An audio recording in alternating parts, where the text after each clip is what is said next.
as you said, you didn't learn, you wouldn't like learn solos note for note. However, when you went and auditioned for Ozzy, I still didn't. No shit. Yeah, no, It's time to set the record straight. Yeah, what happened? I kind of knew the solo, whatever solos that the songs that I happen to play. I kind of knew the solos a little bit, pretty close enough where Ozzy liked them. So, so that was a freak thing. I get a call from, I was endorsed by Kramer Guitars, and I get a call that they're kind of managing me. I was their only unsigned guy that they had, and this is when the company was huge in the 80s. I get a call from the president, and he says, "Hey, Jakey Lee left Ozzy, and we sent your tape to Sharon, and she loves it. She wants to. They're going to fly you out." And I said, "Oh, this is great." I said, "When?" I said to him, "When? Next week or something?" And they go, "No, today." Oh shit! You're going today. It's like, what? No, your plane ticket is booked. You got to get to the airport right now. Oh my god! It was like, oh my god! So I had to call somebody to get me to the airport, and so anyways, when I got to California, Ozzy's driver picks me up, and they bring me to this beautiful hotel, give me a couple $100 to just to hang out. And that night I went and played with Randy Castile and Phil Suzanne, just the two of them. Okay. And but when I played, Sharon sat in to watch me.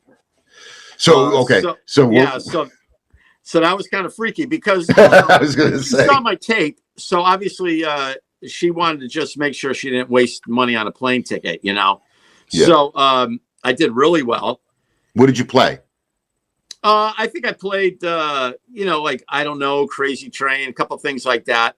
Okay. And then, I did those really well. And she says, well, she goes, we're going to keep you. And tomorrow you're going to play with Ozzy. So the next day I went to this other studio that had a big stage in it and rehearsal studio out there. And, in comes Ozzy with Sharon. And, that's pretty intimidating. I mean, I said this the other day, you see Ozzy in books, on TV or, in videos. It's not the same when you're right there and with Ozzy right face to face. It's a totally different. So I'll tell you this quick story. There's this guitar player from Sweden. I still don't know who he is. It's pretty funny. Somehow he got to go and audition with Ozzy as well. Okay. He's before me, blonde-haired guy from Sweden. So he's up on stage and they're doing Flying High Again.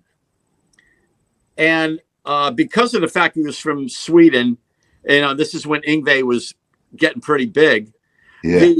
When it came time in the guitar solo, where Randy's doing his descending tapping thing, that thing down. This kid decided to go Yngwie and started sweeping arpeggios during that part. Ozzy flipped out. So what? Ozzy's standing behind him, going like this, making like he's choking him to death, and then making like he's stabbing him like this and everything. And then the kid kind of turned and looked, and Ozzy gave him the thumbs up, like, "Hey, good job." Yeah. And I'm sitting next to Sharon, and I'm watching all this, and I'm going like, "Oh my God, I'm gonna have to keep my eye on him," Yeah. But so, anyways, they get done, and he's escorted out, and escorted out. I go up on stage, and the first song I did was "I Don't Know." Okay.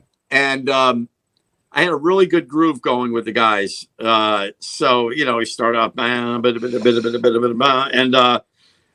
Ozzy started doing that thing that he does. He's standing there at the mic, holding onto the mic. Then he starts going like this, rocking back and forth with it as the song starts going. So he was getting really into it, and it was great. And then when I did the solo in the song, he got down in front of the amp and listened to me play. And wow. Yeah, so I did like four songs. And then I had to do a little guitar solo by myself. And then I jammed. They wanted me to just jam on a riff. And it was kind of a bluesy type thing. And Ozzy said, "Oh, Sabbath used to do blues all the time, bluesy type riffs like that back in the early day," which is very true. They used to do that, just real heavy, versions of them. So when I got done, they sat down with me, and Sharon and Ozzy said it was between me and Zakk Wylde. Okay. So that was kind of crazy. Talk about a freaky experience. Especially to get that close to that gig. Who knows what my life would have been? Of course, back then I wasn't behaving the best of the best that I could have. So who knows? It might have been kind of disastrous at the same time.